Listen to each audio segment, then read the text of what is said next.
Siya si Fritz Cyrus Del Mundo. Sa apelyido pa lang, alam mo ng isa itong mayamang tao.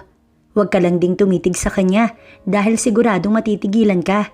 Sa perpektong hugis ng mukha nito, hugis ng ilong at lahat ng parte ng muka. Ani mo'y nililok ng isang bihasang manlililok dahil wala kang maitutulak kabigin sa kagwapuhan ng lalaki. Idagdag pa na isa itong bilyonaryo sa batang edad. Magaling din si Fritz sa larangan ito.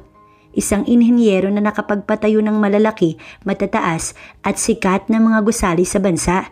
Wala itong kinatatakutan, lalo na sa tuwing may makakabangga ang mga tao dahil sa proyekto.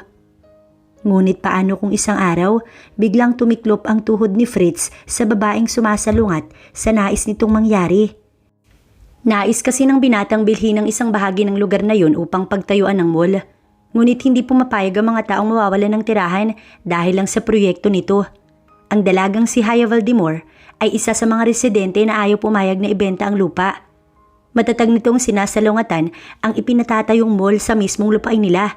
At kahit magkamatayan ay hindi nito ibibigay o ibibenta ang lupang iyon kahit pa umabot ng milyon ang presyo ng lupa at bahay niya. Dahil iyon lamang kasi ang natitirang alaala ng kanyang mga magulang niya sa kanya. Dito magkakasukatan ng tapang ng isang engineer at isang simpleng dalaga. Hanggang saan kaya hahantong ang bangayan nila at away? Kayanin kaya ni Fritz ang dalaga kung sa bawat pagtatapat nila, unti-unti itong nahulog kay Haya. Ate Tess, magkano ho rito? 80 lang ang 1 kilo dyan, Haya. Pauwi ka na ba? Oho ate, gusto ko nang matulog. Iginagalaw pa ni Haya ang leeg dahil kanina pa iyon nananakit. Sa dami ba naman niyang ginawang paperworks, hindi sasakit ang leeg niya. Nang makuha niya ang sukli sa 100 at ang biniling ampalaya, tumalikod na siya. Ngunit habang naglalakad ay tila hindi mapakali ang mga kabarangay niya. Ngayong araw ba yun? Oo, ngayong araw, kaya nga lilipat na ng tirahan sila Aling Esther. Nilingon niya ang mga taong nagkukumpulan sa unahan. Kumunot ang noo niya. Bakit naman nilipat? Maganda na ang bahay ng mag-asawang iyon. Ay oo, yun din nga ang rinig ko. Malaki ang bayad ng engineer. Kaya gano'n na lang sila kung sumang-ayon. Ayos din sila, pera-pera lang. Paano naman tayong probinsya pa ang libreng lupa? Kahit gano'n, patuloy pa rin sa paglalakad hanggang sa makarating si Haya sa tapat ng kanilang 2 palapag na bahay. Ang lola na lamang niya ang kasama niya rito. Patay na kasi ang ama't ina niya. 17 taong gulang siya nang maulila sa magulang. Kaya ang Lola Rosario niya ang tumatayong ama at ina niya. Pasalamat na rin siya dahil kahit medyo may katandaan na ang lola niya, hindi ito alagain. Itong bahay ay sa kanyang mga magulang pa. Katas ito ng pagsisikap ng kanyang mga magulang noong nabubuhay pa ang mga ito. Kaya kahit wala na ang mga ito, nananatili ang alaala ng inataman niya sa kanya. Dahil dito rin kasi siya pinanganak sa mismong bahay na ito. Nakangiting binuksan ni Haya ang bakal na gate pero nagulat siya nang may mga nag-uusap sa loob. Agad siyang pumanhik ng bahay. Haya, nandyan ka na pala apo. Halika dali at may bisita tayo. Nagtatakang lumapit ang dalaga sa lalaking nakatalikod rito. Ito siguro ang nagmamay-ari ng isang mamahaling kotse na nakapark sa gilid ng kalsada. Aba, ang tangkad rin. Kahit nakaupo ito, halatang matangkad. Mukhang pati mga muscles ay namumutok rin. Ang haba ng buhok. Ano kaya ito? Gangster? Yun ang mga tumatakbo sa isip niya habang tinitignan ng nakatalikod na lalaki. Nang makalapit ay doon na humarap ang bisita ng kanyang lola. Parang bigla yata siyang nabato-balani sa kinatatayuan. Kulang na lang magkorting puso ang mata niya nang makita ang mukha nito. Nagtama pa ang mga mata nila. Siya naman itong unang umiwas. Ang gwapo naman kasi ng taong ito. Hi, I'm Fritz Cyrus Del Mundo. Kusang gumalaw ang labi niya parang umiti. Ako si Haya. Tsaka niya inabot ang palad nito. Pilit siyang umiti ng marahan itong pisilin ng kamay niya. Agad niyang hinila dahil sa kakaibang pakiramdam na bigla na lamang umusbong. Sinabi sa akin ng iyong lola na ikaw daw ang tanungin ko about something. Nang mabawi niya ang kamay ay muli itong nagsalita. Nilingon niya ang Lola Rosario na kakaupo lamang. Ipinagtimpla kasi siya nito ng kape. Anong something yun la? Anya sa matanda. About this house. Si Fritz ang sumagot. Otomatiko siyang napalingon rito. Anong tungkol sa bahay? Bakit may problema ba sa bahay namin, sir? Seryoso niyang ani. No. Sagot nito sa kanya. Saglit siyang natigilan dahil sa atraksyon na nakikita at talagang ramdam niya sa tuwing magtatama ang kanilang mga mata. Bakit nga sir? Haya apo, gusto nilang bilhin ang lupa at bahay mo.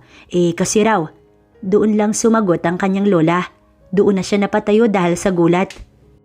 Hindi ako papayag sir. Pasensya na pero pwede na ho kayong umalis. Tsaka niya itinuro ang pintuang nakabukas. Please Miss Haya, calm down. Let me explain it first to you, okay? Pilit nitong pinapakalma ang boses. Hindi nga ho. Kahit anong pilit mo o paliwanag mo sir, hindi ko ho ibibenta ang bahay ko. Medyo tumaas na ang kanyang boses, pero napaupo lang ulit ang lalaki. Hindi ba ito nakakaramdam ng hiya? Here, take a look at that. Yan ang proposal na ginawa ko kung sakaling mangyari ito, Miss Haya. May isang puting papel itong ipinatong sa mesa katapat ng sofa, tsaka ito tumayo na. Isipin mo na lang na isa itong malaking offer sa'yo. Anito tsaka siya dinaanan, pero hindi pa man nakakalabas ang lalaki. Bigla niyang kinuha ang papel at nang makita ang laman, tsaka niya nilukot at binilog at ibinato sa gwapong lalaki. Lamunin mo ang pera mo dahil kahit kailan o kahit bilyon pa ang halaga ng i-offer mo, hindi ko yan tatanggapin. Malakas na wika niya. Nilingon siya ng lalaki. Hinila ni Lola Rosario ang braso niya para awatin pero hindi siya nakikinig. Mall ang ipapagawa ninyo? Bakit hindi ka maghanap ng ibang lugar na walang ibang taong mapipirwisyo at mapipinsala ang tahimik na buhay? About that, this is the great place to... Great? Great ba ka mo? Great ba yung ginagawa mo ngayon? Lumayas ka at wag nang babalik pa dahil hindi ko kailangan ng salapin ninyong mga mayayaman para lamang umangat. Mukhang madali naman itong kausap at kahit sigawan niya, bulyawan niya, hindi pa rin nagbabago ang reaksyon ng mukha nito. Let's talk about it in some other time, shall we? Umiti pa talaga, bigla tuloy siyang nairita. Walang some other time, shall we? Kaya tigilan mo ko del mundo. Pero tawa lang ng mahina ang sagot nito. Parang gusto niyang sipain ng malakas para mabilis na makausad sa may pintuan.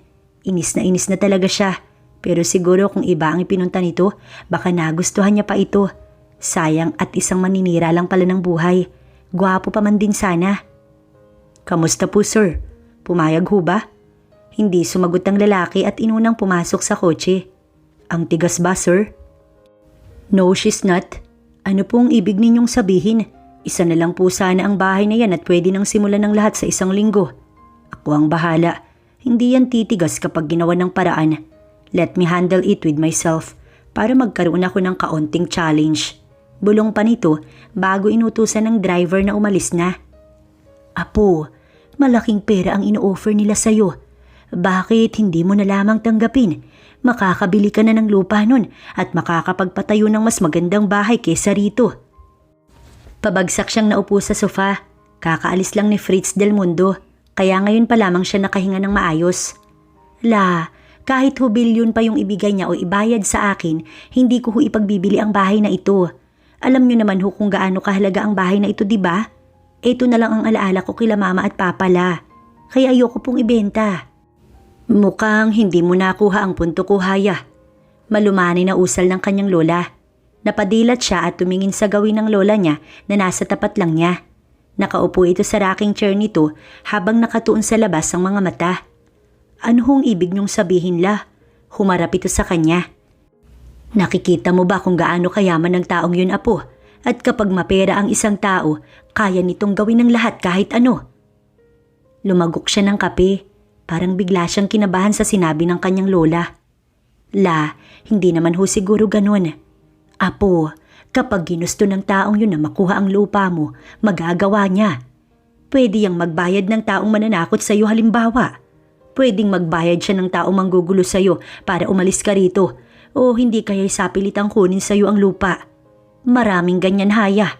Lalo na't itong bahay mo na lang ang tanging hindi pa nakukuha ng mga taong iyon. Hindi ho ako natatakot sa kanya. Sige, subukan ho niya ang tapang niya sa akin. Mayaman siya? Who cares? Wala akong pakialam sa kanya Maghanap siya ng lupang bakante. Hindi yung lupa ko na pinahalagahan ko ng sobra. Nakita niyang napailing ang kanyang lola. Sinabihan na kita, apo. Akin ay paalala lamang. Bata ka pa at marami pang mga pangarap. At bilang lola mo, kailangan kong sabihin iyan para alam mo. Tumayo siya, dala ang tasa na wala ng lamang kape. O hula, alam ko po, salamat. Pero hindi na po mababago ang desisyon ko. Hindi ko po ibebenta ang bahay ko, kahit anong mangyari. Tsaka siya tumalikod patungong kusina. Mag-iisang linggo nang hindi na bumalik ang lalaki. Nagpapasalamat siya dahil mukhang naniwala ito sa sinabi niyang hindi talaga niya ibebenta ang lupa't bahay niyang iyon. Maayos siyang nakapasok ng trabaho bilang assistant ni Doc Iluna. Mag-iisang taon na rin siya sa trabaho niyang iyon at maayos naman din dahil on time ang sahod at mabait ang doktora na kanyang amo. Nasa klinik lang siya nito araw-araw, tagasagot ng tawag, tagalista ng mga magpapacheck up at kadalasan sa kanya ipinapagawa ang mga ibang gawain gaya ng pagtitimbang sa mga batang may sakit, pagkuha ng temperature, pagpapausok sa tuwing may hika ang pasyente. Kaya nga kung kukuha siya ng kurso, magni-nurse na lang siya dahil para kabisado na kasi niya ang mga basic na gawain ng isang nurse. Kakauwi lang ni Haya ng hapong iyon nang humahango si Ate Lucy na katapat lang ng bahay nila ang bahay nito. Haya, mabuti at nandito ka na. Bilisan mo't may mga tao sa bahay ninyo. Bigla siyang kinabahan. Ano ho ang nangyari? Hindi ko alam, pero si Lola mo sinisigawan nila. Bilisan mo at tulungan mo si Lola Rosario. Hindi niya alam kung bakit, pero kung ganun nga, hindi niya ito mapapalampas. Habang tumatakbo si Haya, nadaanan niya si Mang Makoy na pinuputol ang punong bayabas sa gilid ng gate nito. Agad siyang lumapit at hinuklit ng mabilis ang patalim nito. Saglit lang, Mang Makoy, may puputulin lang din ako sa unahan. Ibabalik ko din. Aniya at hindi natigil ang pagtakbo. Ibalik mo agad yan. Sigaw pa ng kapitbahay niya. Umalis na kayo rito. Anong lupa? Lupa ito namin noon na inangkin lang ng anak mo. Wala kayong titulo dahil walang nagmamay-ari ng lupang ito. Umalis na kayo. Dalawang mga lalaking lasing ang pasuray-suray na pilit pumapasok sa gate ang kanyang naabutan. Kumuha pa ito ng bato at ibinato sa harap ng bahay nila. Mabutit hindi tinamaan ng bintana. Nang makita niyang dadampot ulit ng bato ang isa sa mga ito, kaagad niyang sinita. Hoy! Anong ginagawa ninyo ha? Hindi kayo lalay sa harap ng bahay ko? Napalingon ng dalawa, sabay na tumawa na ikinainis niya. Ah, ganun. Tsaka niya itinaas ang hawak na itak. Mga buwisit kayo. Papatayin ko kayo, mga hayop kayo. Berting, may itak, bilis takbo. Narinig niyang usal ng isa. Paano yung bayad sa atin? Nag-aalang ang ani pa ng isa. Ikaw na lang rito. Sa'yo na lahat ng bayad, bahala ka na. Sigaw nito at dali-daling kumaripas. Ikaw, lalayas ka ba o pupugutan kita ng ulo? Sa galit niya, hindi niya na iniisip ang mga salitang binibitiwan. Magsasalita pa sana ang lalaki nang itaga niya sa hardin sa gilid ng gate ang itak na hawak. Layas! Singhal ng dalaga, dahilan para mangatog ito sa takot bago tumakbo. Napailing na lamang ang isang lalaki habang ito'y nakatitig sa side mirror ng kotse. Ngumisi pa ito na animoy nasiyahan sa nakikita. Ano daw po ba ang kailangan ng mga yun la? Nang makapasok siya ng bahay, pagod niyang ibinagsak ang katawan sa sofa. Pagod na nga si Haya sa trabaho, dumagdag pa ang mga hinayupak na yun. Hindi ko alam, Haya. Nagsisisigaw na lang ang lalaking iyon kanina sa tapat ng bahay natin. Pinapalayas tayo dahil wala daw tayong karapatan sa bahay. Tsaka pinagbababato ang pintuan natin. Hayaan mo na't mukhang mga lasing naman ang mga iyon. Ani ng Lola Rosario niya. Kilala niyo ba yung mga yun la? Hindi nga rin apo. Baka nga mga napadaan lang at napagtripan tayo. Wika nitong muli, pero sa nakita niya ay parang hindi ganun. Parang sinadya namang gulo. Oras talagang malaman niya na may kinalaman ng Fritz na iyon sa nangyari. Puputulan niya talaga ng binti yun. Linggo ng sumunod na araw kaya wala siyang pasok. Naglaba, nagluto at naglinis siya ng bahay. Habang naghahanger na mga nilabhan, ay nakatali lang nang wala sa ayos ang buhok niya na animoy ipinatong sa ulo. Naka-sleeveless lang din siya at maiksing maong short. Para siyang dugyot dahil tinapos muna niyang maglinis ng bahay bago niya nilabhan lahat ng mga bedsheets at mga kumot. Ayaw niya iyong iasa sa lola niya dahil alam niyang matanda na ito para sa ganoong mga gawain. Nasa likod bahay siya nang matapos maghanger. Dumaan lang siya sa gilid ng bahay patungo sa harap. Sakto lang din na may tumigil na magarang sasakyan. Napatingin siya agad roon. Animoy naging slow motion ang nangyari dahil sa lalaking lumabas ng kotse. Parang hindi yata siya nakakurap ng segundo dahil sa pagkakabigla sa nakita. "Good morning, Miss Haya Valdemore." Doon lamang napukaw ang pagkakatulala niya nang marinig niyang binanggit nito ang buo niyang pangalan. Pero nang mahuli niyang nakatitig ito sa kabuuan niya, maagap na tinakpan ni Haya ang kanyang harap. "Anong kailangan mo?" Pagmamaldita niya nang tila mapansing binobosohan siya nito. "Can I come in?" Pero kahit pagalit ang tinig ay hindi man lang nabago ang tono ng boses nito. Kita niya ang hawak nito sa kanang kamay, 2 box ng pizza at isang basket ng mga pagkain sa kanan. "Please?" Muli nitong usal nang hindi siya sumagot. Nag-aalangan siya pero parang hindi naman ito naghahanap ng away, kaya binuksan na lang niya ang gate tsaka ito pinapasok. Hindi siya pala away na klaseng babae. Mabait talaga siya, sadyang ganito lang minsan ang nagiging ugali niya. Lalo na at nakikita niyang may mga taong nais ng gulo. "Ano ang pinunta mo rito? Kung bahay na naman at lupa ang pinunta mo, please, bukas ang pintuan para lumabas ka, Mr. Del Mundo." Diretsahan niyang usal. "No, hindi ako narito para sa bahay mo. Gusto ko lang na makipagkaibigan if you don't mind." Tumaas ang kanyang kilay. Nilingon niya ang kanyang lola na kalalapag lang ng isang tasa ng kape sa mesa kaharap ni Fritz. "Magkape ka muna, iho," wika ng kanyang lola. "Thank you, Lola Rosario. Ang sarap po ng tinimpla ninyong kape sa akin last time. Dahil nga siguro doon kaya ako bumalik." Biro nito, natawa naman ang kanyang lola. Parang naniwala naman ang matanda sa kalukuhan ng lalaki. "O sige na, maiwan ko na muna kayo at baka masunog ang sinasaing ko. Dito ka na rin mag-agahan, iho." "Really, La? Salamat po." Aba, at mukhang feel na feel ang pagtawag nito ng lola sa lola niya. Nakikilola din ang mokong. "Oo naman, di ba apo?" Hinawakan siya nito sa balikat nang daanan siya nito.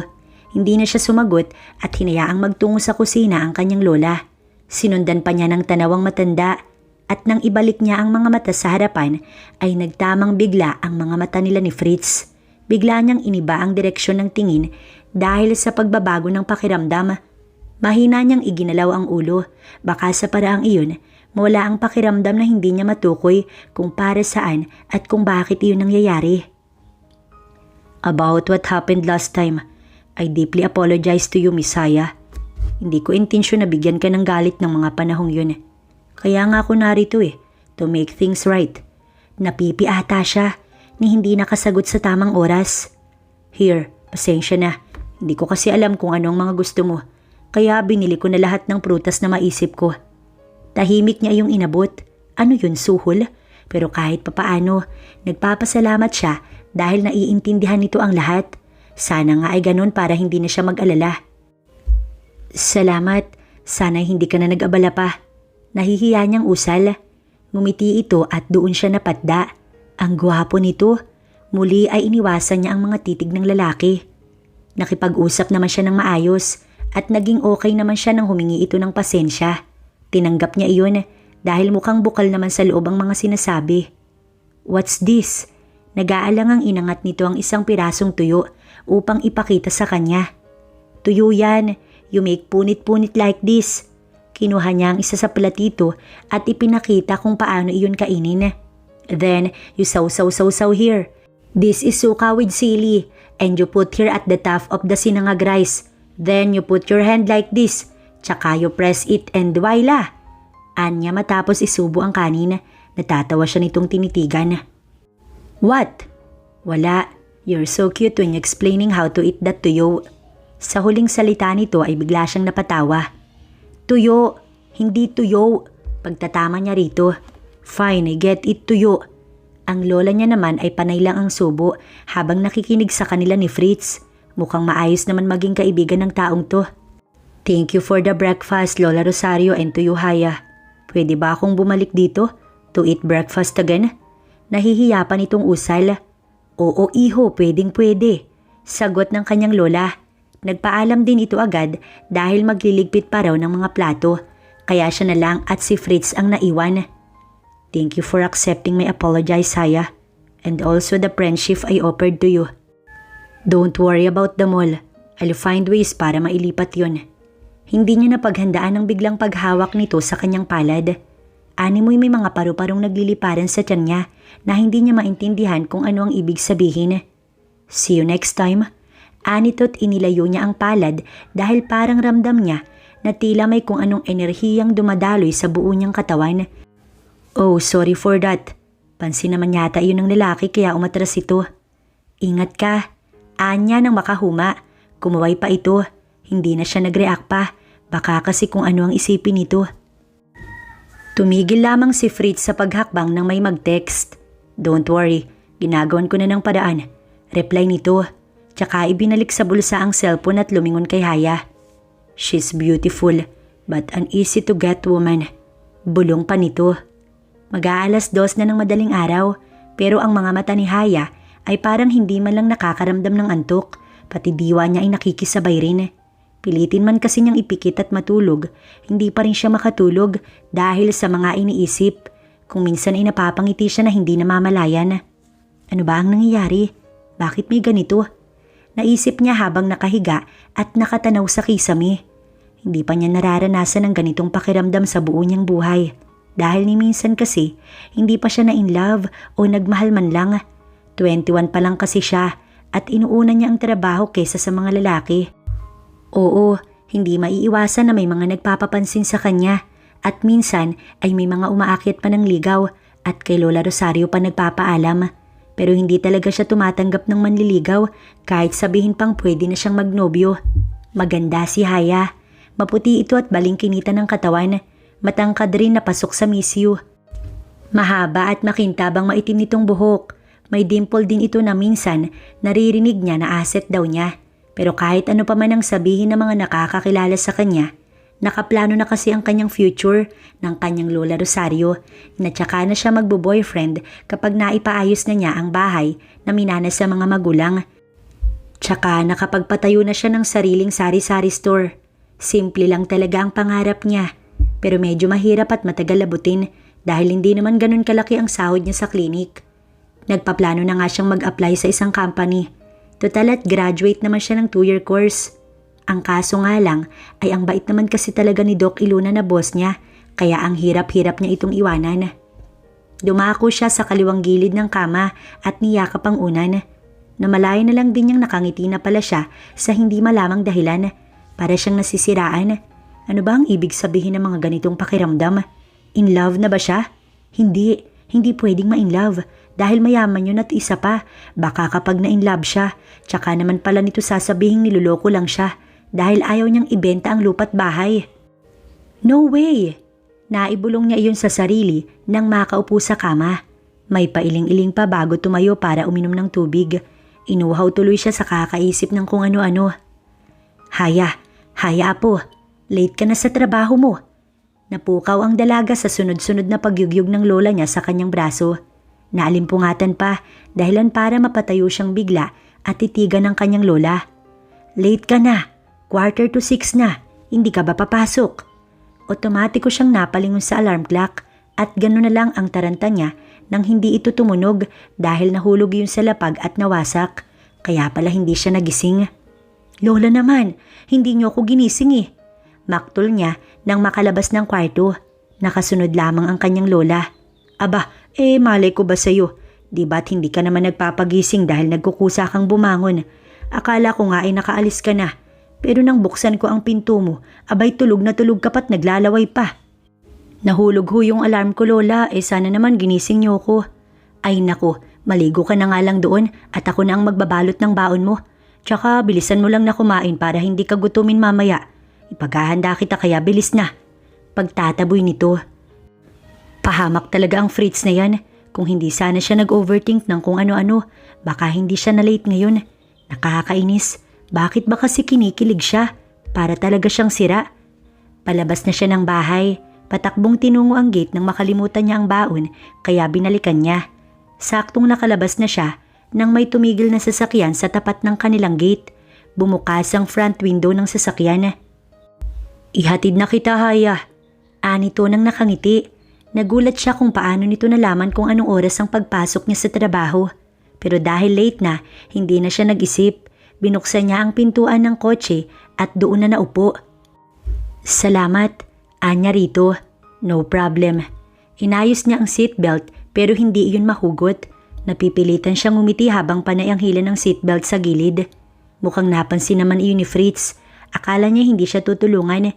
Ngunit nang bigla itong dumukwang, bigla na lang tumalo ng kanyang puso sa gulat. Kaunting galaw na lang din kasi niya. Magtatama na ang tungkil ng kanilang mga ilong. Pati hininga nito ay amoy na amoy niya. Ang bango ng mouthwash at aftershave nito. Nayuko siyang bigla dahil sa kabog ng puso niya na parang naguunahan. Nang marinig niya ang tunog ng pagsara ng seatbelt, doon lang siya nakahinga ng maluwag. Let's go. Anito, hindi na siya sumagot dahil sa abnormalidad ng tibok ng kanyang puso. Habang nagbabiyahe ay hindi siya umiimik. Nahihiya kasi siya sa nangyari bago lamang. Inabala na lang niya ang sarili sa pagtingin sa labas ng bintana. Malapit nang mag 7:30 AM. Malilate na talaga siya nito. Unang beses na nalate siya. Sorry talaga, Doc Iluna. Bulong na lamang niya sa sarili. Siyempre ayaw niyang malate dahil gusto niyang panatilihin ng magandang imahe sa trabaho. Ganun naman dapat, hindi ba? Are you okay? Napalingon siya nang magsalita si Fritz. Oo, ayos lang ako. Para kasing hindi ka mapakali. Just say it kung hindi ka komportable sa akin. Ha? Hindi Nagpapasalamat nga ako dahil hindi ako halos malilate ngayon. Tinanghali kasi ako ng gising. Bigla niyang pinuto lang sasabihin. Why?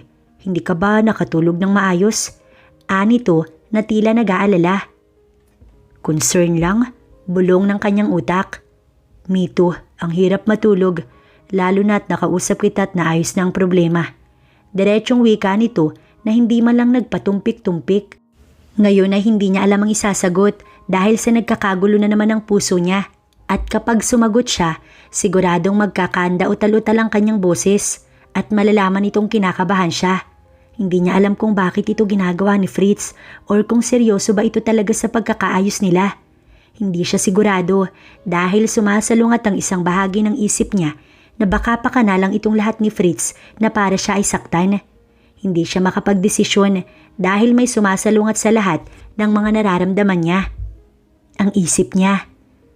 Pero alam kong sa ganda mong yan, may boyfriend ka na. Sorry about that. I just can't help it. Bawi nito. Natulala na lang siya ng saglit. Ano ba ang gusto ng taong to?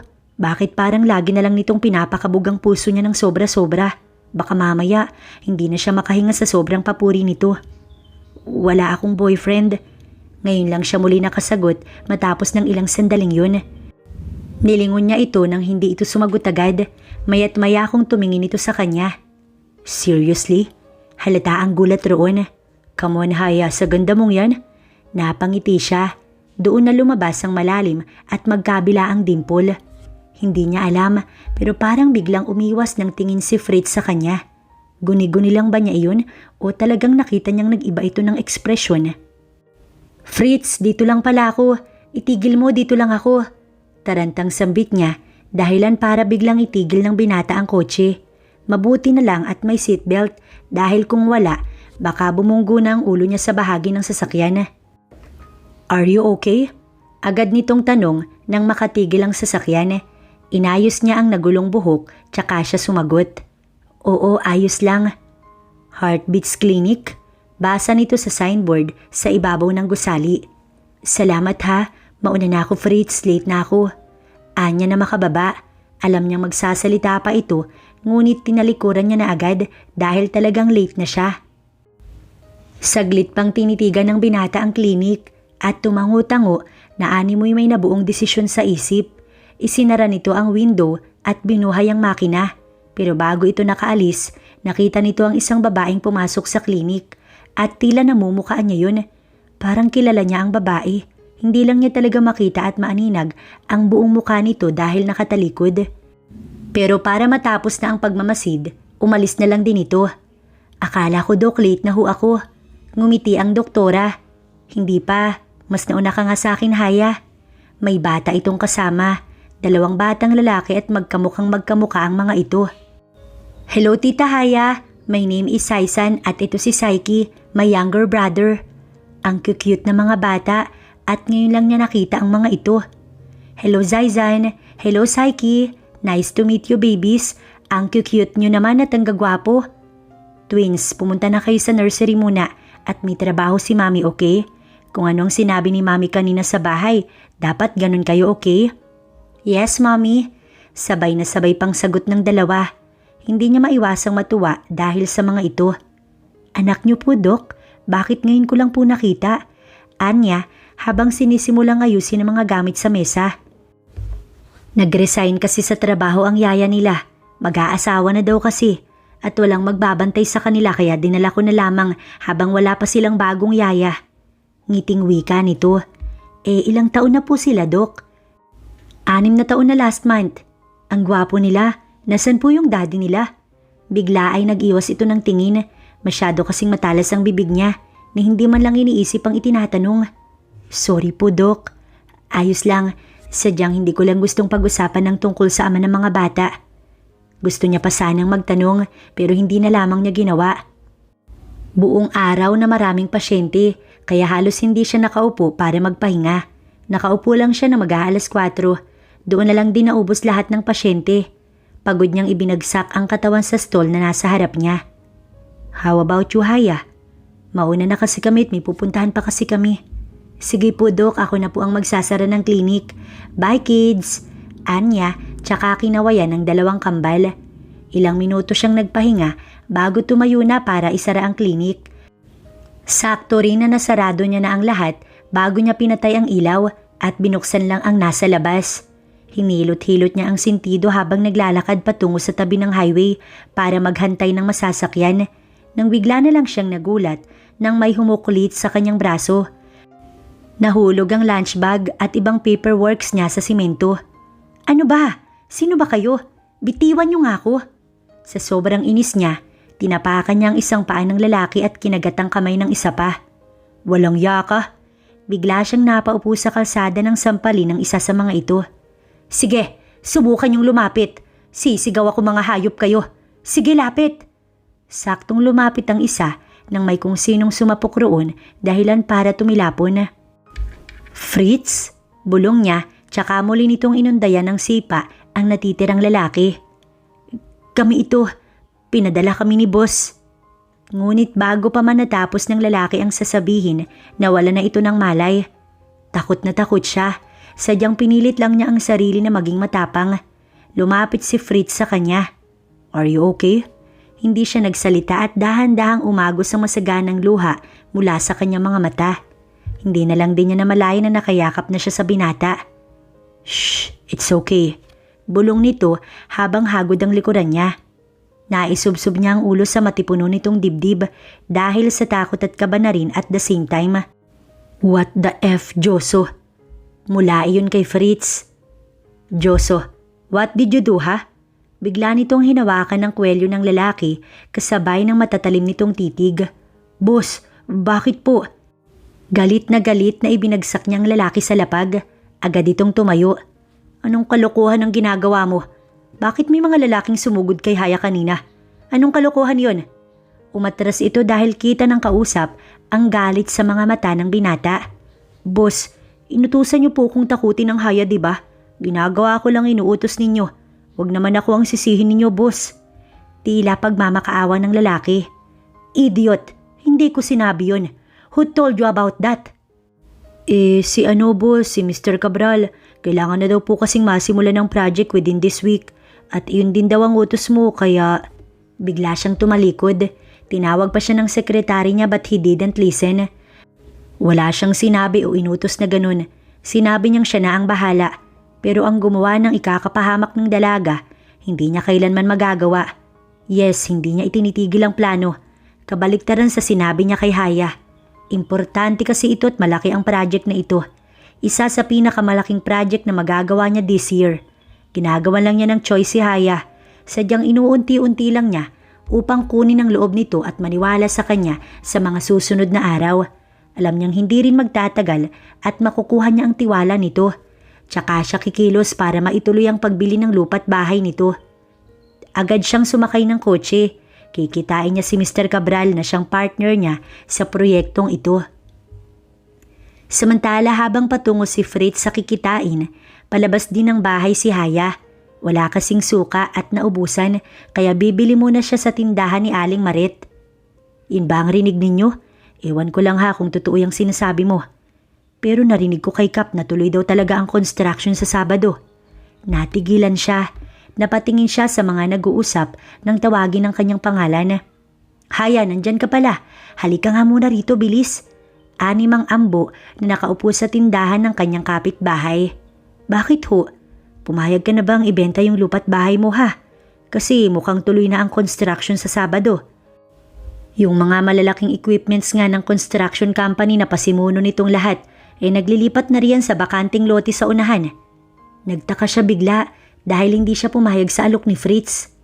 Kanino niyo ho na lamang pasisimulan na sa Sabado? Tanong niya sa kainuman ni Mang Ambo. Kay Kapitan, siya ang nakausap ko kahapon kaya nga bukas ay lilipat na kami. Ano pa ang gagawin namin rito at nabili na nga rin yung bahay namin sa gilid ninyo. Tsaka ito lumagok ng alak sa baso. Wala ho, hindi ko ibibenta ang bahay ko. Alam yan ng Fritz na yun. Anyat nagtinginan ng magkainuman. Si Fritz Del Mundo, iyang engineer. Namilog ang mata niya. Engineer yun ng mall na ipapatayo. Nagulat nga ako't pabalik-balik dyan sa inyo. Kaya nga naisip namin na baka nagkasundo na kayo sa presyo dahil lagi siyang dumadalaw. Hindi niya alam na engineer si Fritz. Akala niya nangungumbin silang. Mukhang alam niya na ngayon kung bakit ito naging mabait bigla. Sigurado siya na may kinalaman ito sa mga nangyayari nitong mga nakaraang araw. Ang tungkol sa 2 lasing at 2 lalaking gusto siyang kidnapin. Biglang nagkaroon siya ng hinala. Mukhang kinakaibigan lang siya ni Fritz upang mapadali rito ang lahat. Papasok na siya ng gate nang may biglang humarurot na motor na biglang tumigil sa likod niya. Lilingon sana siya nang may kung anong tumusok sa kanyang gilid. Huwag kang lilingon, makinig ka lang. Umalis na kayo rito bago magsabado. Dahil oras na hindi mo ginawa, mamamatay ka at ang pinakamamahal mong lola babae. Huwag kang matigas ang ulo dahil sagabal ka sa mga plano. Napangiwi siya nang dumiin iyon sa kanyang tagiliran. Natatakot siya, kinakabahan at tila nabato sa kinatatayuan niya. Sino ka?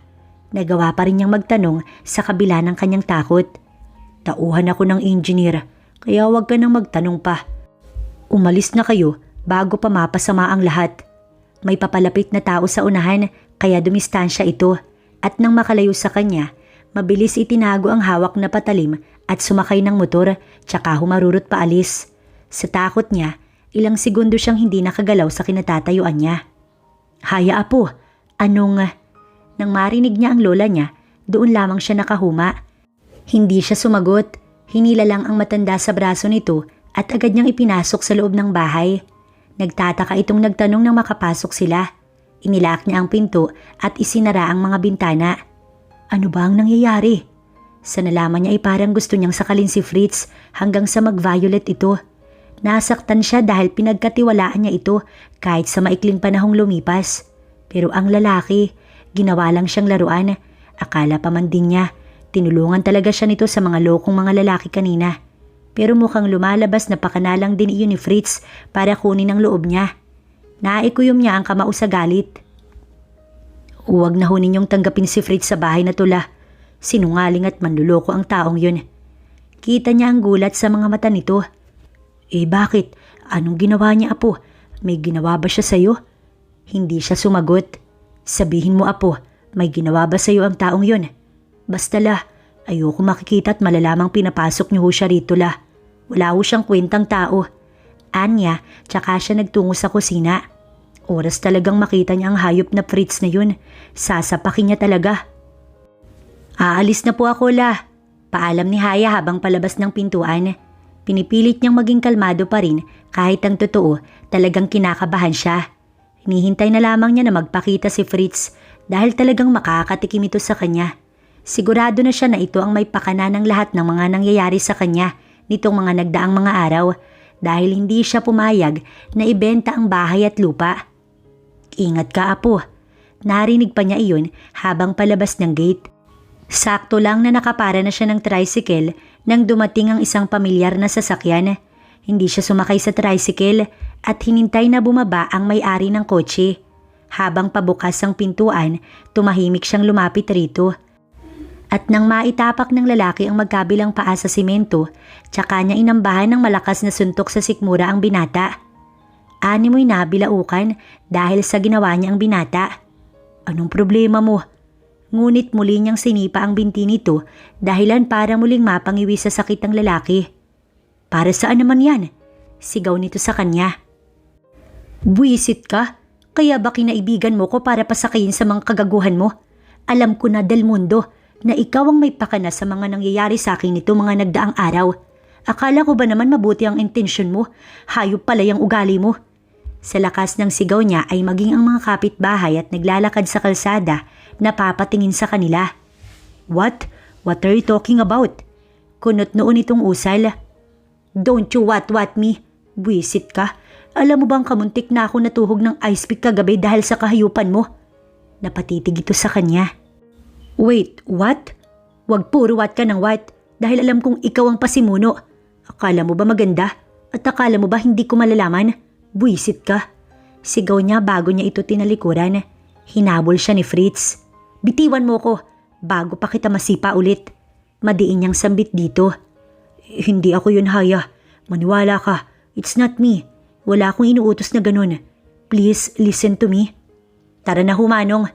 Anya matapos iwaksi ang kamay ni Fritz na humawak sa kanyang braso. Sobra-sobra ang galit niya dahil sa ginawa nito. Kung sana walang ganun, baka naging mabuting magkaibigan pa sila. Pero hindi, parang pinaglalaruan lang siya upang mapaamo at makuha nito ang nais sa kanya. Yun nga ang bahay at lupa.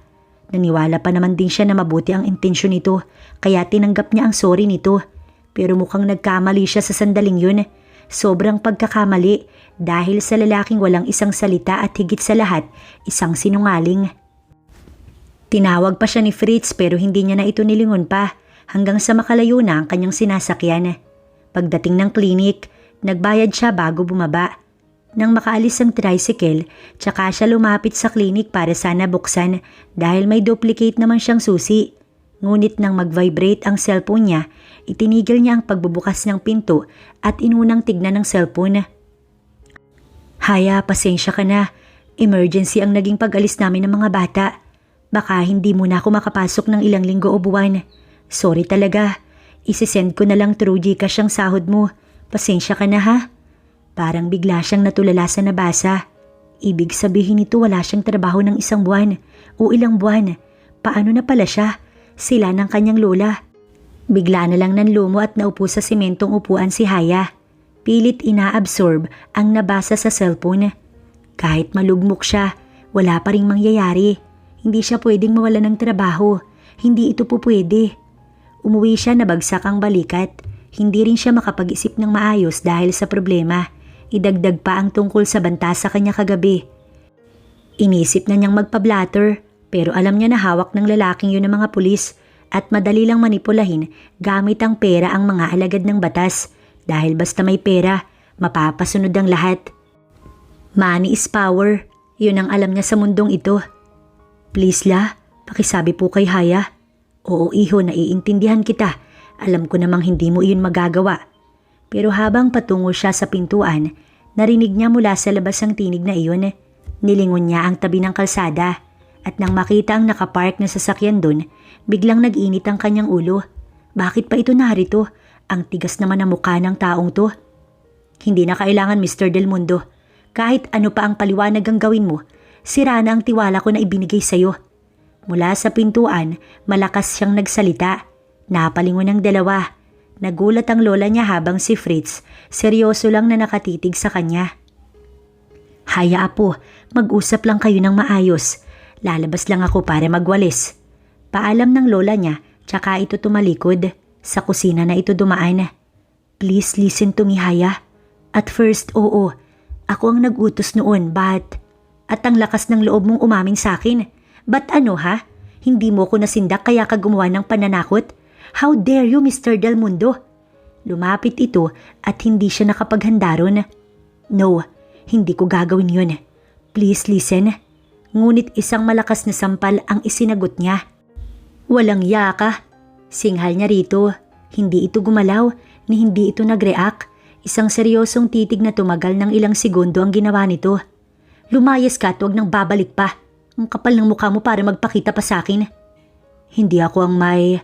Ngunit muli niyang sinampal ito sa sobrang inis niya sa kasinungalingan. Nagpumiglas siya nang hawakan nito ang magkabila niyang balikat. Bitiwan mo ko, Fritz, ano ba? Ngunit hindi niya napaghandaan ang sumunod na ginawa nito. Walang alinlangang siniil nito ng halik ang nakaawang niyang labi. Namilog ang mga mata niya sa sobrang gulat. Nagpumiglas pero sa lakas ng mga kamay nito at paghawak nito sa likod ng ulo niya, wala na siyang nagawa pa. Hindi rin siya makahinga dahil sa matinding paghalik nito sa kanya. Hindi niya alam pero dahan-dahang sinusundan niya ang galaw ng labi nito. Napapikit na rin siya ng saglit pero bigla na lamang natauhan si Haya. Ouch! Singhal ni Fritz nang tapakan niya ang sapatos nito ng madiin. Manyak! Sigaw niya. Ngunit ngumisi lang ito. Pero tumugon ka. Hindi na siya nakasagot at tinalikuran na lang ang lalaki dahil sa hiya niya. Bakit mo naman inaway, apo? Hindi mo man lang pinakinggan ng mga paliwanag ng tao. Baka may katotohanan naman. Ang mga mayayamang kagaya ni Fritzla ay talagang hindi mapagkakatiwalaan. Kita niyo nga ho, diba? Kamuntik na ako nakidnap noong isang araw. Tapos kagabi din, kamuntik ding nabutas ang gilid ko dahil sa hayop na yun. Ano? Hindi ko alam ito, Haya. Wala kang sinabi sa akin na ganun. Kaya nga po ayoko na sana kayo mag-alala. Kaso parang kinakampihan niyo pa po yung lalaking yun. Sa susunod huwag na ninyong papapasukin ng Del Mundo na yun dito sa bahay. Huling anya bago ito tinalikuran. Pagpasok ni Haya ng silid, saglit siyang napaupo sa gilid ng kama. Hindi maiwasang isipin ang nangyari kanina lang sa pagitan nila ni Fritz. Hinawakan niya ang kanyang labi. Hindi niya alam kung bakit naiisip niya pa ang tungkol sa halik nito. Pero, ano ba Haya? Kaaway mo yun, di ba? Kaaway mo. Sunod-sunod niyang iniling ang ulo at pinutol ang mga iniisip. Tumayo siya para magpalit ng damit. Hindi niya dapat iniisip ang mga ganoong bagay. Lalo na't walang kwenta naman yun. Ang mas dapat iniisip niya ay kung paano siya makakapaghanap ng trabaho dahil hindi sapat ang ipon niya para tustusan ang pang-araw-araw nila ng kanyang lola. Lalo na at bayaran na naman sa kuryente at tubig sa Lunes. Wala siyang sinabi sa lola niya tungkol sa trabaho. Pananatilihin lang muna niya iyong lihim hanggang sa maging okay. Matanda na kasi ang lola niya para sa mga problema. At kung kaya lang din naman niyang i-handle ng sarili lang, bakit niya pa sasabihin? Haya apo, wala ka bang pasok? Gumalaw siya at humarap sa bahagi ng kanyang lola. Kinusot-kusot ang mga mata, tsaka siya nagsalita. Wala la, pahinga ko po ngayon. Mabuti na lang at hindi na ito nagtanong pa at iniwan na siya sa silid. Ilang sandali ay bumangon na rin siya. Diretso sa CR para umihi. Nagtungo pagkatapos sa kusina para magtimpla ng kape. Inaantok pa siya pero kailangan niyang mag-ayos ng mga requirements para mag-apply ng bagong trabaho. Dahil kung hihintay niya si Dr. Iluna, baka magutom pa silang maglola bago ito bumalik o baka hindi na nga yun bumalik pa. Sana ay maayos lang ang mag-iinang yun. Haya, Lola Rosario. Nagulat siya sa sigaw mula sa labas ng bahay. Iniwan niya ang tinitimplang kape at tumakbo patungo sa pintuan upang buksan yun. Si Ate Tess na kapitbahay nila. Humahangos itong palapit sa pintuan ng kanilang bahay. Haya, Diyos ko. Sinisira na ng mga construction worker ang bahagi ng bahay ni Kado. Nagulat siya dahil hindi rin nagbenta ng lupa't bahay si Mang Kado. Magkakamatayan na raw. Pero yung 4 na kapitbahay niya sa block na iyon, ibinenta na ang bahay. Siya lamang ang hindi. Bakit itinuloy? Gayong maraming tao ang hindi sang-ayon sa pagpapatayo ng mall sa bahaging yun. Oo, bakanting lote nga ang binili ng mga yun. Pero sa laki ng masasakop na lupa, ay kulang ang 2 hektarya. Kaya kailangan pang i-expand ng mga ito ang lugar para umayon sa laki ng gusaling itatayo. At nasasakop ang 10 bahay doon kasama ang sa kanila ng kanyang lola. 5 lang ang lahat ng nagbenta ng lupa at ang 5 kasama siya hindi sumang-ayon. Pero bakit tuloy pa rin? Agad siyang lumabas ng bahay at tumakbo patungong bakanting lote na 5 bahay lang ang lapit mula sa kanila. Nagulat siya at marami na ang mga tao roon. Patuloy na hinaharang ang naninira ng kanilang lugar. Umalis na ho kayo. Sinabi na sa inyong nabili na ang lupang ito. Ani ng isang lalaki na siguro isa sa mga pasimuno sa nangyayari ngayon. Hindi kami aalis. Kayo ang umalis. dahil hindi namin kailangan ng mall nyo. Sinisira ninyo ang lugar namin. Sigaw ng isa sa kanyang mga kasama. Huwag na ninyong hintay na ipatawag namin si Mayor. Doon na siya lumapit. Anong karapatan ni Mayor dito? Paanong si Mayor ang magdidesisyon ilupa namin to? Hindi ito squatters area para basta-basta ninyong sirain ang mga bahay namin. Hindi kami pumayag lahat sa gusto nyong pagbili. Kaya bakit itinutuloy ninyo ang construction? Napalingon ng lalaking may hawak ng logbook. Ang mga kabarangay niya nabaling din sa kanya ang tingin. Tahimik ang barangay namin, tapos guguluhin ninyo? Hindi kami papayag na manira kayo ng tirahang walang permiso. Muli niyang sigaw. Miss, baka nakakalimutan mo. May karapatan kami dahil may permit kami galing sa... Permit? Saan ba meron? Pumayag ba kami? Lumayas kayo sa lugar namin. Nang isigaw niya iyon, nakisigaw rin ng lahat ng mga naroon. Hindi sumagot ang lalaki. Itinaas nito ang kamay habang nakaharap sa malaking backhoe sa unahan. Hindi kayo aalis? Umikot iyon at dahan-dahang lumapit sa kanyang kinaroroonan. Ngunit masyado siyang matapang para umalis sa pwesto. Siguradong hindi yun itutuloy ng lalaki. Biglang gumalaw ang sasakyan. Haya! Umalis ka dyan! Narinig niyang sigaw ng mga tao sa paligid. Sa isang iglap lamang ay tumaas ang malaking panghukay ng sasakyan at kung hindi siya nahila ng kung sino, nahukay siya kasama ng lupa. Nang lingunin niya kung sino ang may gawa.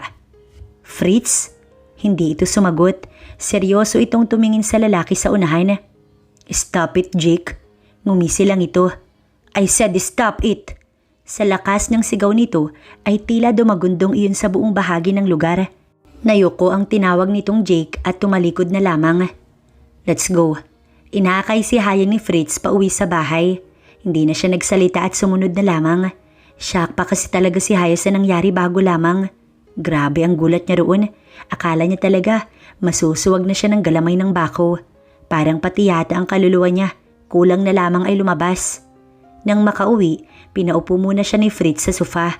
Todo alalay pa ito sa kanya tsaka ito nagpaalam at saglit na lalabas daw.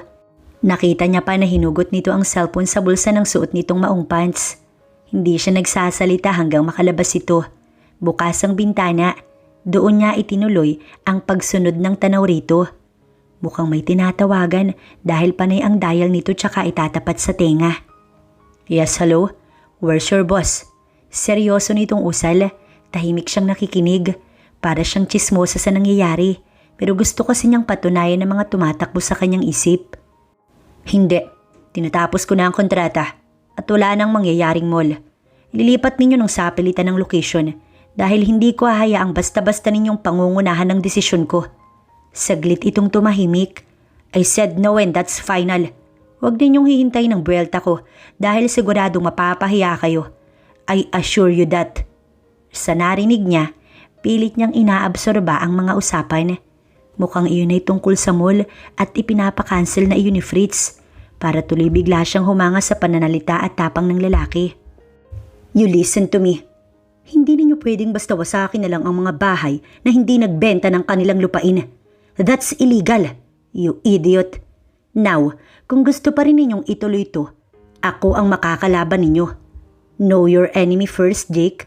Baka nakakalimutan mo. Attorney Cram Del Mundo is my brother.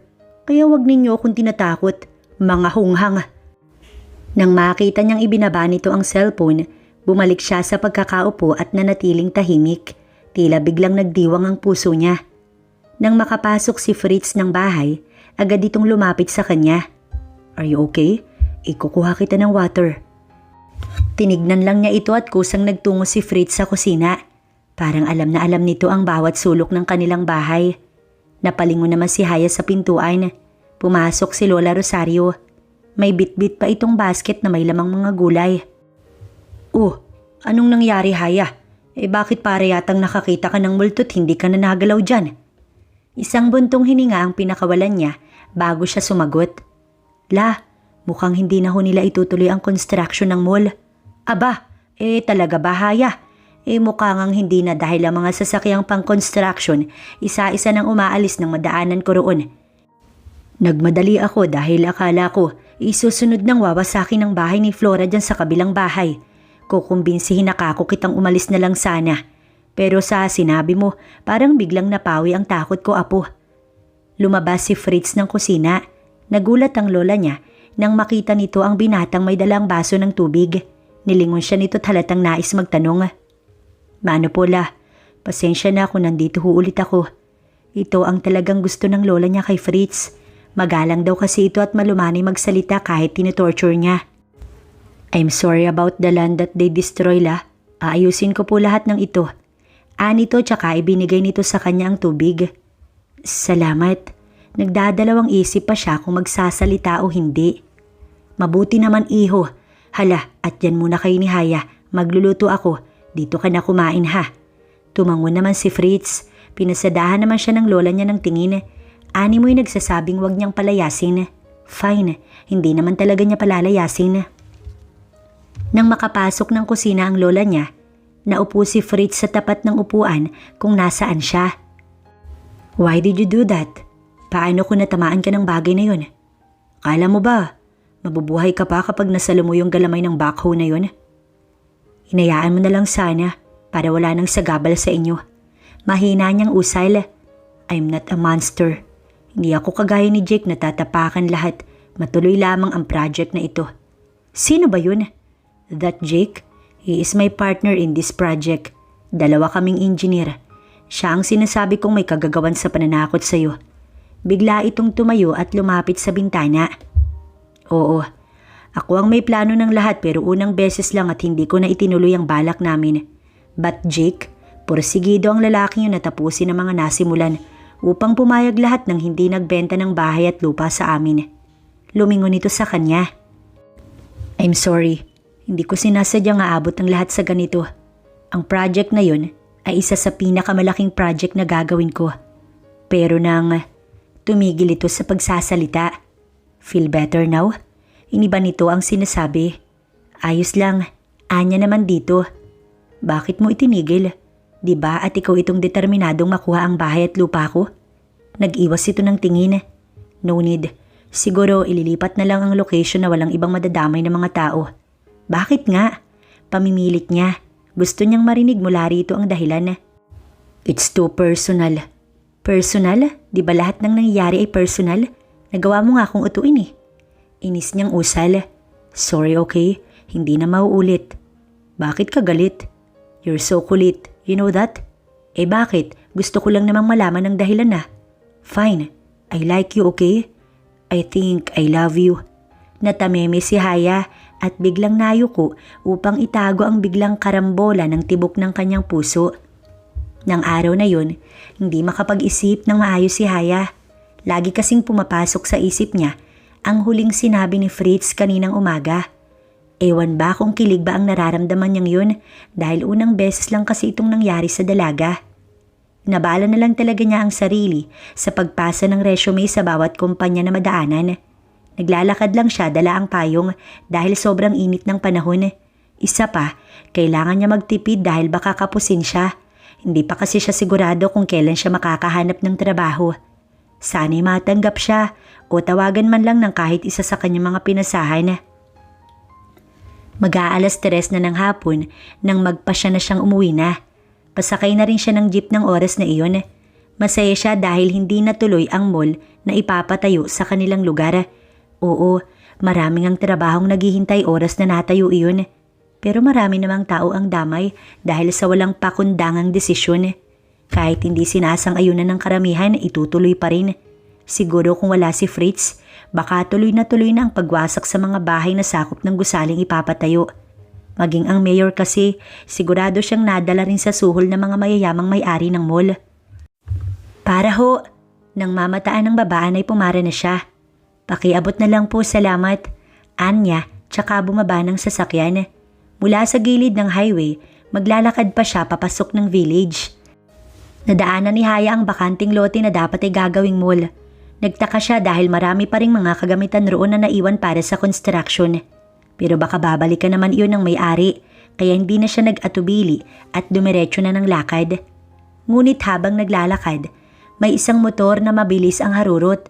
Agad siyang tumabi, baka kasi masagasaan siya ngunit mali, hindi sagasa ang nangyari. Gulat na gulat siya nang makita ang kilos ng backride. Binunot nito ang kalibre 45 baril at mabilis inainasinta ang dalaga. Sa nerbiyos sa takot at pagkagulat, hindi na siya nakagalaw pa. Umalingaw-ngaw ang isang putok ng baril sa bahagi niyang iyon. Nagawa pa ni Hayang hawakan ng tama bago siya natumba. Haya! Diyos ko, Haya! Tawagin niyo si Lola Rosario, bilis! Tumawag ng ambulansya! Dali! Nababanaag pa niya ang hiyawan. Nasisilaw siya sa sinag ng araw, kaya onting-onti niyang ipinikit ang kanyang mga mata. Haya! Haya, huwag kang pipikit! Hindi niya kilala kung mga sino-sino ang naroon sa tabi niya, pero sigurado siyang mga kabarangay niya iyon. Ngumiti siya dahil kahit papaano naroon ang mga ito. Idilat mo ang mga mata mo, Haya. Si Ate Testo, nariyan na ang ambulansya. Gumising ka lang at huwag kang pipikit. Habang unti-unting napipikit ang mga mata, naririnig niya ang sigawan ng mga lalaki at babae. Haya! Haya! Do you hear me? Wake up! Unti-unti na siyang nawawalan ng malay. Pero nang marinig ng dalaga ang pamilyar na tinig ng lalaki, parang ayaw niyang pumikit. Gusto niyang makita ang mukha nito. Makita ang mga mata nito. Si Fritz yun. Hindi siya maaaring magkamali.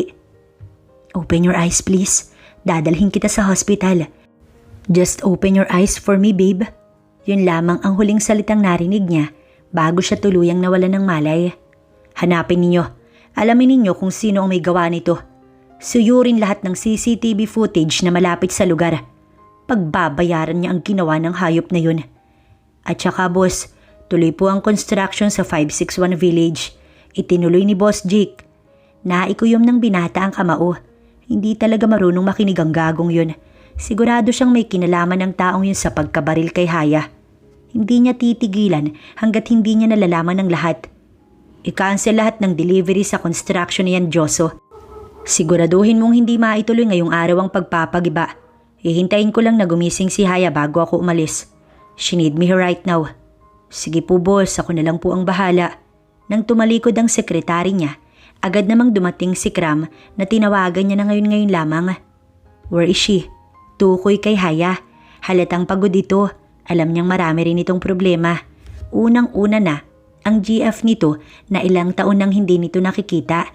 Hindi niya alam kung nasaan ang babae, pero ang alam niya hanggang ngayon, umaasa pa rin ang kanyang kuya.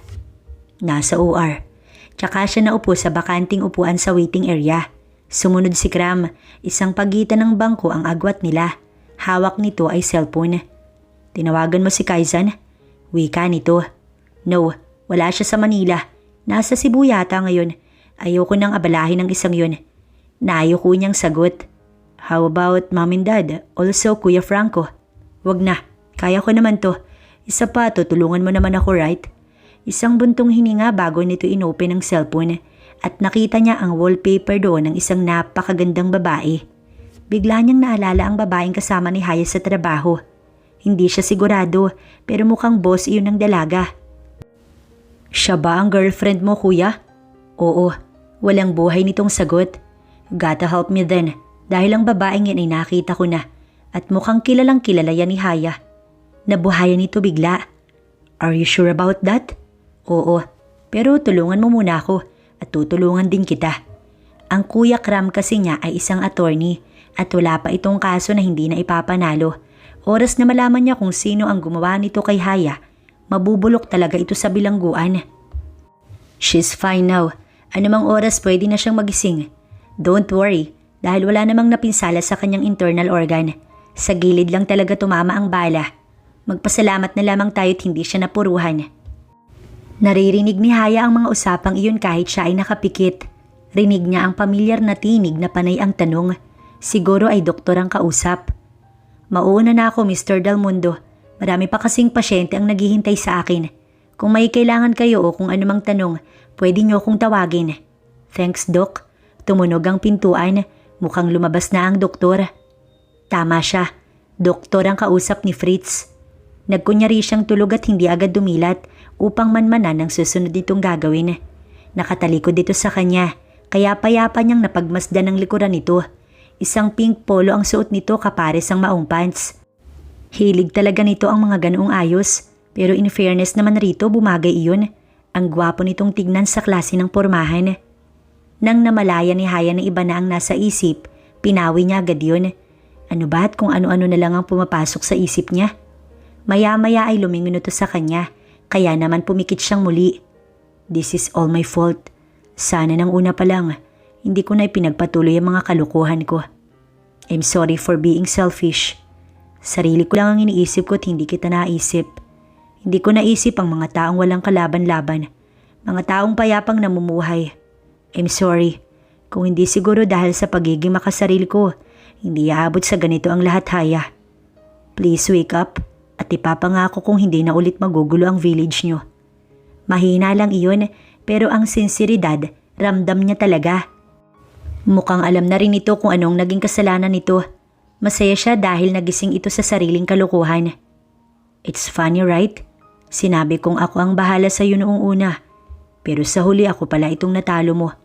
Bakit ba kasi ang tapang-tapang mo? Parang gusto niyang tumawa pero pinigilan niya lang. Baka kasi mapansin itong gising siya. Alam mo bang para kang si Annalie? Ang tapang din kasi nun. Bigla siyang natigilan. Sino naman si Annalie? Para yatang biglang may bahagi ng puso niya ang kumirot. Namimiss ko na nga yung... bakit hindi mo puntahan? Namimiss mo pala, ang dami mong satsat. Bakit ka narito kung may Annalie ka na pala? Nagulantang na lamang si Fritz nang bigla siyang nagsalita ng pagalit. Kulang na lang, kutusan niya ito sa sobrang inis. Tumawa ito kaya mas nainis pa siyang lalo. Para saan yan? Tatawa-tawa ka pa. Sabay irap. Are you jealous? Natigilan siya. Oo nga, nagsiselos nga ba siya? Ha? Hindi. Anong selos? Pero sa lakas ng halakak nito, tila bigla siyang nahiya. Mukhang hindi naniniwala. Tigilan mo nga yan. Sinasabi ko lang no. Masama ba yun? Dahil babae rin ako kagaya ng... ni Ate Annalie. Dugtong nito tsaka biglang inilapit ang mukha sa kanya. Ano? Nauutal nitong tanong. Ate Annalie? Yeah. Ate cause asawa siya ng kuya ko. Para yatang bigla siyang nanliit sa mga pinagsasasabi niya. Don't worry. Kung may mamahalin man ako, ikaw yun. Parang napipilitan pa nitong sabi.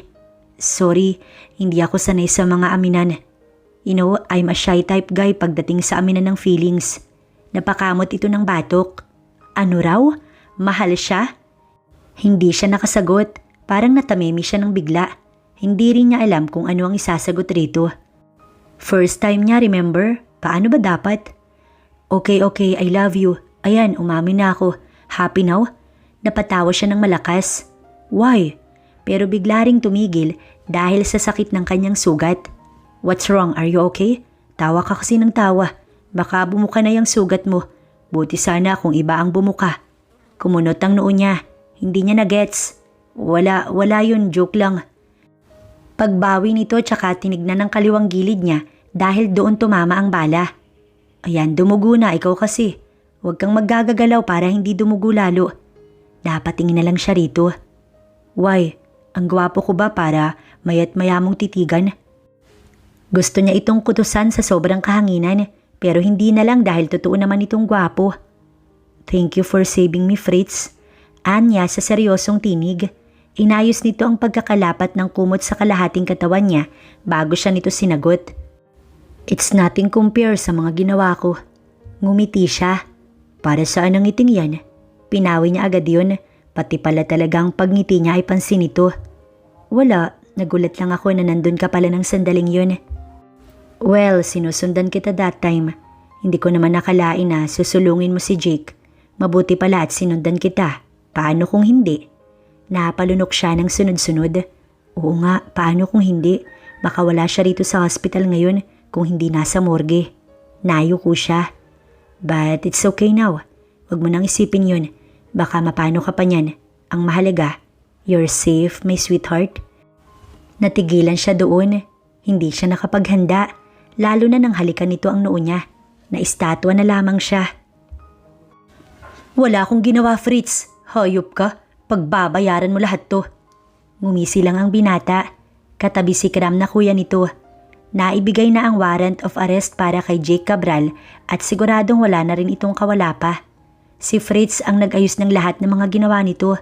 Mula sa mga naperwisyong mga tao at mga nasirang ari-arian.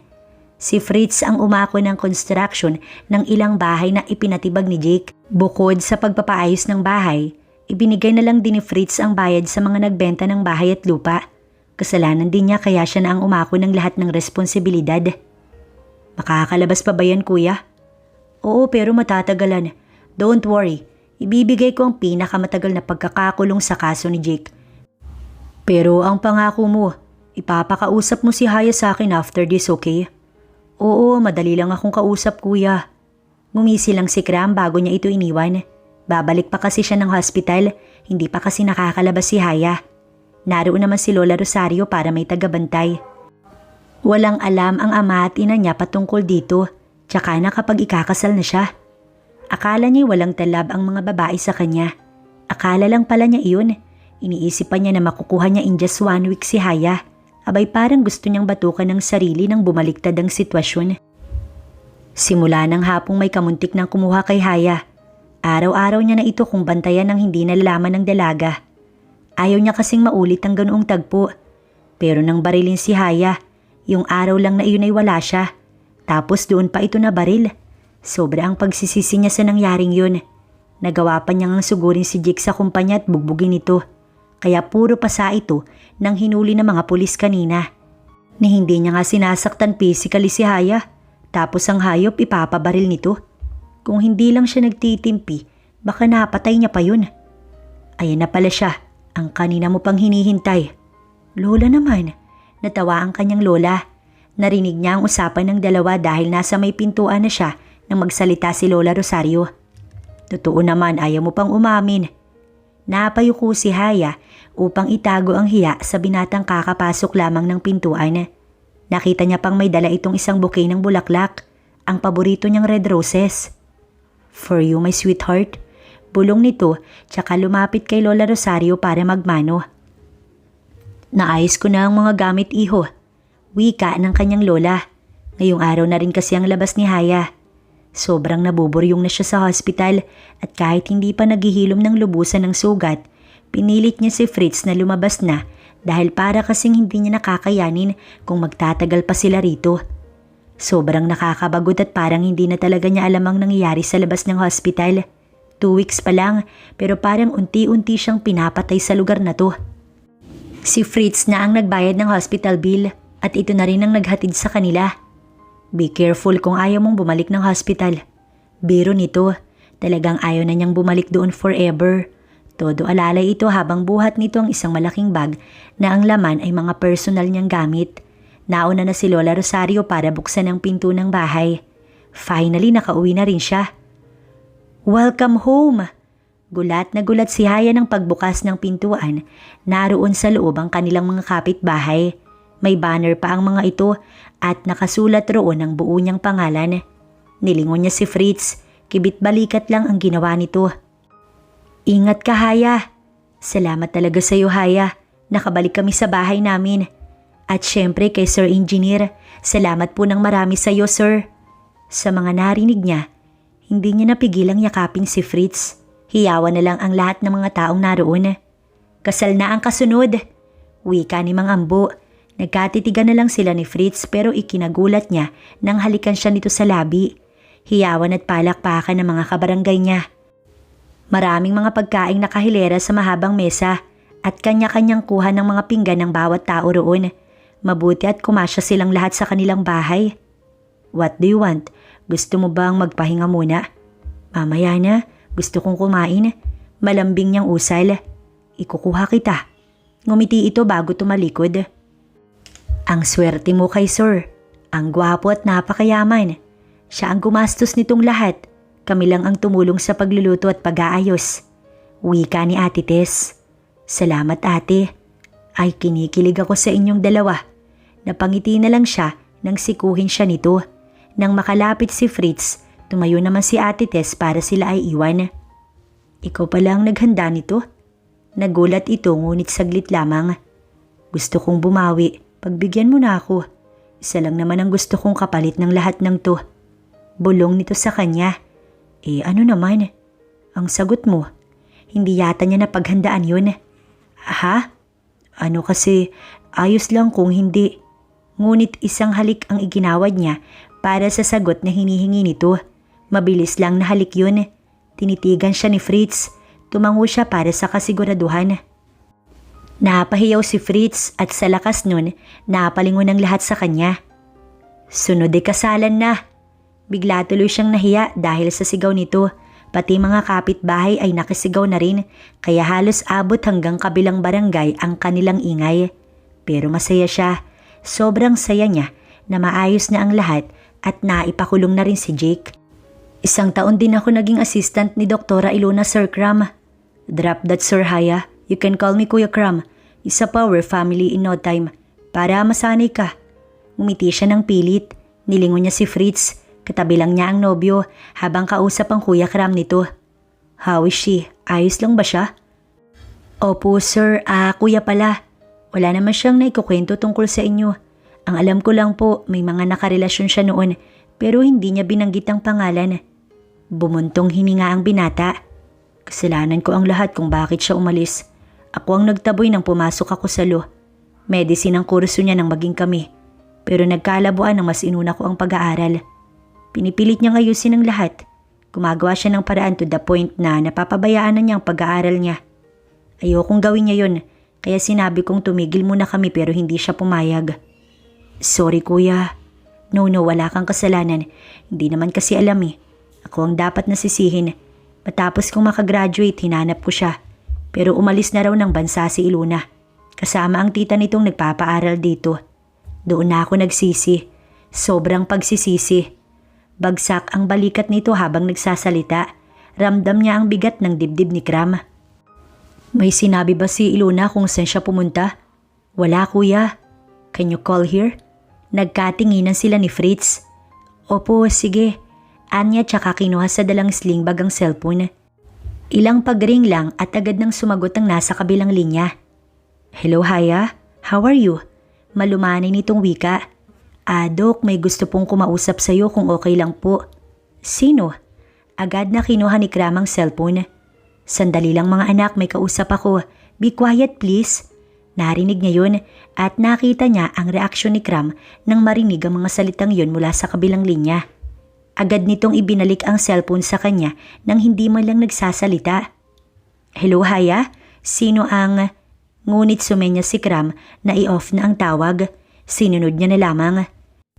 Natigilan siya nang yumuko ang kuya ni Fritz tsaka ito tumayo. Ngunit may ilang patak ng luha na tumulo sa sahig.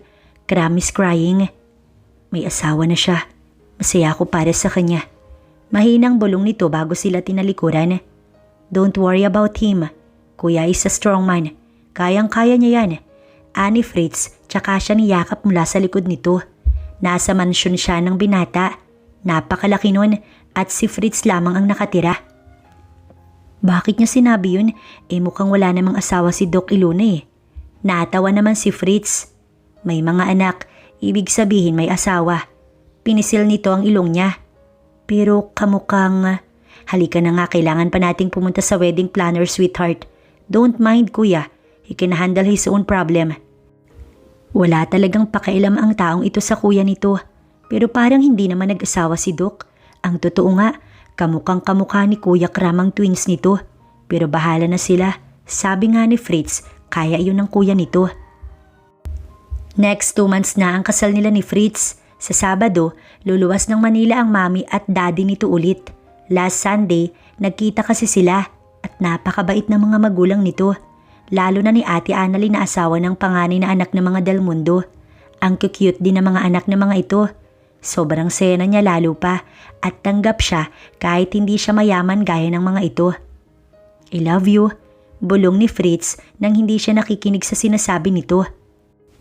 I love you too, tsaka isang mabilis na halik sa labi pero nang kumalas, bigla siyang dinaganan ni Fritz. Pwede naman sigurong mauna ang honeymoon bago ang kasal, diba? No, ayoko Fritz, tigilan mo yan. Ngunit huli na nang maghinang muli ang kanilang mga labi. Tsaka siya nito dinaganan sa kanyang ibabaw.